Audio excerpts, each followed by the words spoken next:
अपनी बेटी का विवाह 4 स्थानों पर कभी भी भूलकर भी नहीं करना चाहिए, नहीं तो आपकी बेटी हमेशा दुखी रहेगी, गरीब रहेगी। जय श्री कृष्ण मित्रों, आप सभी लोगों को फिर से बहुत बहुत स्वागत है। आज फिर से आप सभी लोगों के सामने एक बहुत ही ज्ञानवर्धक और प्रेरणादायक पसंद लेकर के हाजिर हुए हैं।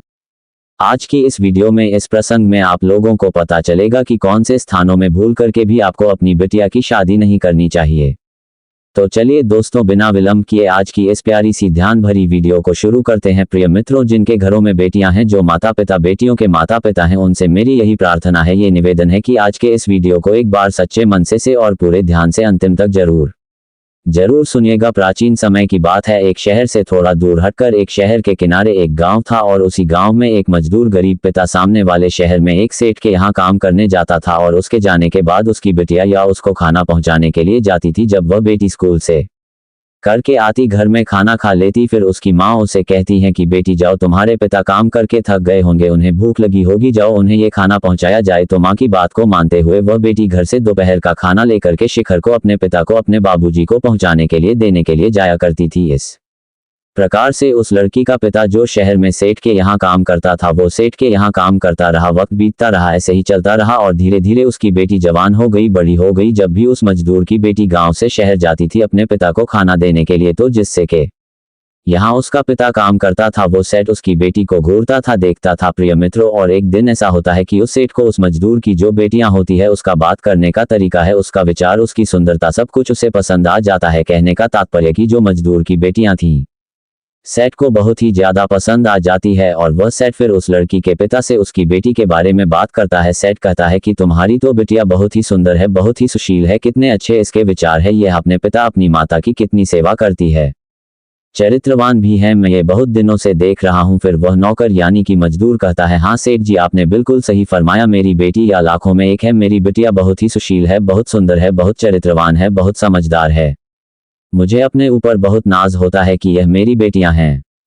ऐसी बेटी को पाकर मैं धन्य हो गया हूं और यह जिस भी घर में विवाह करके जिस घर की बहू दी, घर में खुशहाली ही खुशहाली आ जाएगी, उस घर में तो कितनी सुख और समृद्धि होगी, पूरे घर परिवार का नाम रोशन कर देंगे। मजदूर नौकर की यह बात सुनकर के सेठ के मन में भी लालच उठने लगा। वह सोचने लगा कि इतनी सुंदर इतनी सुशील लड़की मुझे कहाँ मिलेगी। वह सोचने लगा कि इसकी शादी में अपने बेटे से ही करवा लो। थोड़ी देर के बाद शाम होते ही संध्या में यह बात सेठ ने अपनी पत्नी यानी कि सेठानी से भी कही। सेठ सेठानी से कहा कि मेरे यहाँ कारीगर काम करता है, उसकी बेटी बहुत ही सुंदर है, चरित्रवान है, सुशील है, मैं अपने बेटे का विवाह उसी के साथ करना चाहता हूँ। प्रिय मित्रों, सेठानी और उसके पुत्र ने जब ये बात सुनी तो वह दोनों सेठ को बहुत ही बुरा भला कहने लगे। यह बात उन्हें पसंद नहीं आया। बेटा कहता है, पिताश्री, लगता है आप पर बुढ़ापा हावी होने लगा है, उम्र बढ़ने के साथ साथ लगता है कि अब आपकी बुद्धि और समझदारी ठीक से काम नहीं कर रहे हैं। मुझे लगता है कि अब आप अच्छे और बुरे का फैसला नहीं कर सकते हो। रिश्ता कैसे जोड़ना चाहिए, कहाँ जोड़ना चाहिए, आपको कुछ नजर नहीं आ रहा। कहाँ वह गरीब नौकर की बेटी और कहाँ आप मेरा विवाह उसके साथ करवाने का सोच रहे हो। बेटे की यह बात सुनकर सेठ बोला, चौपड़ा हो, इतनी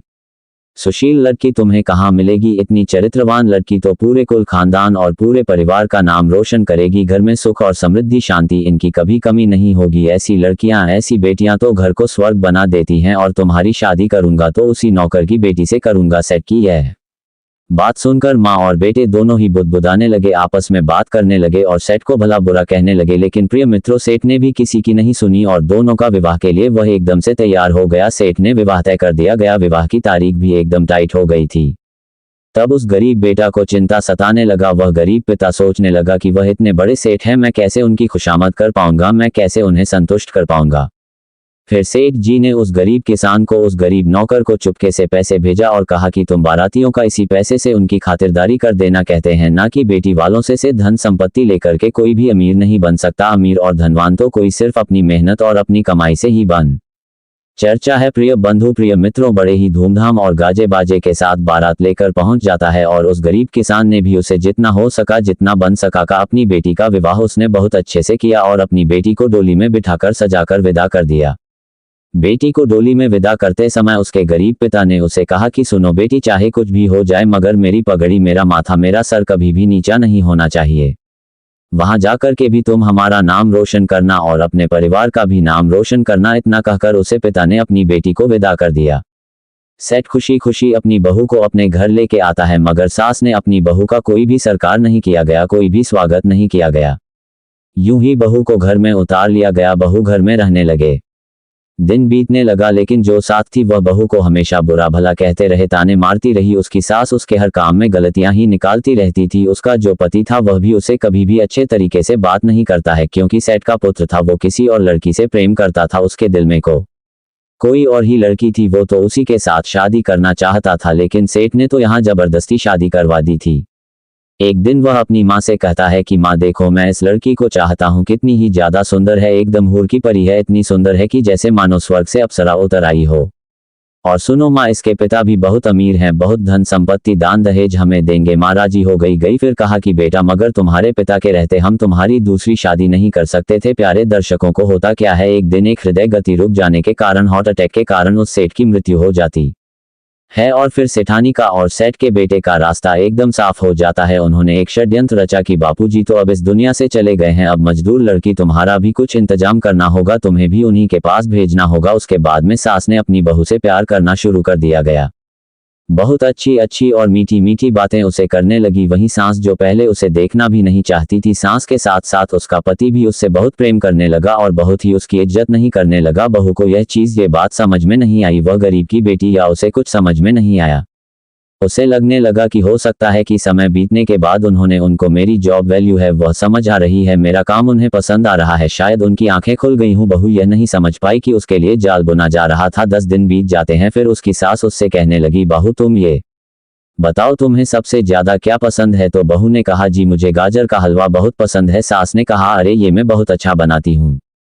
और प्यार दर्शकों, आज सास ने बहू के लिए गाजर का मीठा मीठा हलवा तैयार किया और उस गाजर के हलवे में उसने चुपके से जहर मिला दिया गया और बहू से कहने लगी, बहू मैंने तुम्हारे लिए बहुत ही प्यार से बनाया है, तुम भरपेट खा लेना। अब बेचारे वो सीधे सादे भोली भाली उस लड़की ने, उस बहू ने हलवा अपने साथ के हाथ का बनाया हुआ बड़े ही चाव से खा लिया गया और जाकर के सो गई। प्यारे मित्रों, करो वह बहू व गरीब की बेटी अगले दिन सुबह उठी ही नहीं। उसके बाद उसके पिता को संदेश भेजा गया कि तुम्हारी बेटी ने जहर खा लिया है, हमें फंसाने के लिए इसे आकर के ले जाओ। वह गरीब शान जानता था, वह लड़की का पिता जानता था कि मेरी बेटियां ऐसा काम करने का तो कभी सोच ही नहीं सकती थी। सेठ जी जो मेरी बेटी को अपनी बेटी बनाकर के लिए गए थे वो तो अब इस दुनिया में रहे नहीं। हाँ, उनकी पत्नी और उसके बेटे को मेरी बिटिया पसंद नहीं थी।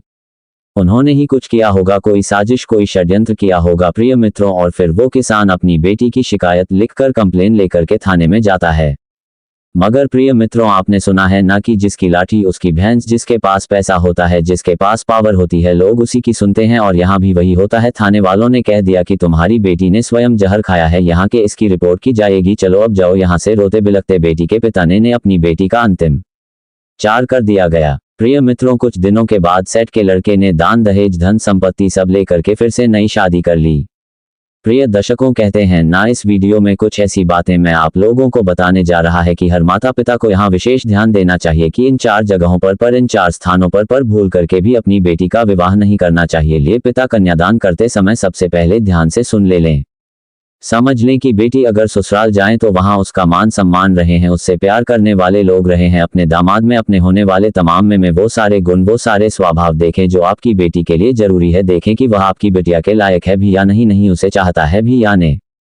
प्रिय मित्रों, रोल नंबर 1, बहुत नजदीकी, बहुत बाबा। अपनी बेटी का विवाह कभी भी बहुत नजदीक या बहुत पास में नहीं करना चाहिए। इससे रिश्तों में तुरंत कड़वाहट आ जाती है और एक दूसरे के प्रति सम्मान, परिवारों के बीच का सम्मान होता है वह घटने लगता है, आय अनबन बनी रहती है। जो प्रेम होना चाहिए, जो प्यार सम्मान मिलना चाहिए वह नहीं मिलता। क्योंकि अगर मायके में कुछ अच्छी चीज बनी है, माँ ने फोन कर दिया कि बेटी आज घर में बहुत स्वादिष्ट चीज बनी है, तो जल्दी से आजाद और बेटी तुरंत आ जाती है। और याद रखना प्यारे मित्रों, बार बार मायके जाने से मान सम्मान आदर कम हो जाता है।